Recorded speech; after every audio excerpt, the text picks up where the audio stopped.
Жалғастырамыз. Осыдан бір жыл бұрын 2019 жылдың 19 наурызында елбасы Нұрсұлтан Назарбаев президенттік өкілеттігін тоқтату туралы шешім қабылдады. Президент өкілеттігі сол кездегі парламент сенатының төрағасы Қасым-Жомарт Тоқаевқа өтті. Елбасы Нұрсұлтан Назарбаевтың президенттік өкілеттігін тоқтату туралы шешімі мемлекет үшін маңызды еді. Бұл оқиға еліміздің жаңа тарихи кезеңге аяқ басқанын көрсетті.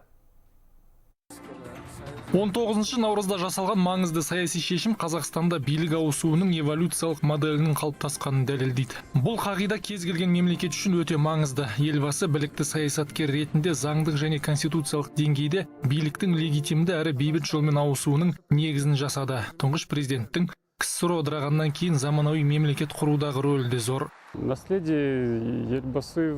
Елбасы экономика саласында бай мұра қалдырды. Көптеген табыстар бар. Тәуелсіздіктің 28 жылында ол мемлекет басқарып отырған кезде Қазақстанда барлық институттары бар нарықтық экономика қалыптасты.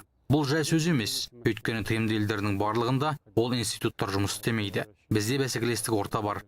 Бүгінде даму бағытындағы сабақтастық сақталып қалды.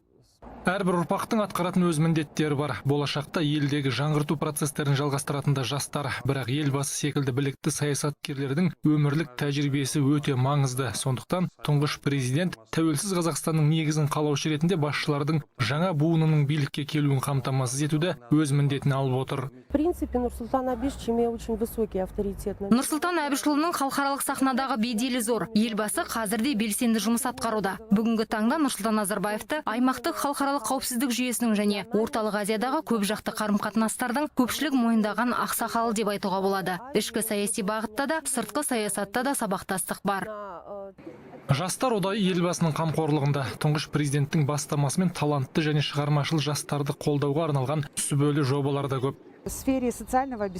Тұрғындарды әлеуметтік қамтамасыз ету саласында елбасы бастаған бағыттың жалғасып отырғанын көріп отырмыз. 2018 жылы тұңғыш президент жастарды қолдауға ерекше көңіл бөлу керектігін айтқан болатын. Биыл мысалы президенттік жастар кадрлық резерві жобасы қолға алынды. Студенттерге көп жағдайлар жасалып отыр. Жас отбасылардан бөлек өзге де қазақстандықтар үшін маңызды баспана мәселесі шешіліп келеді.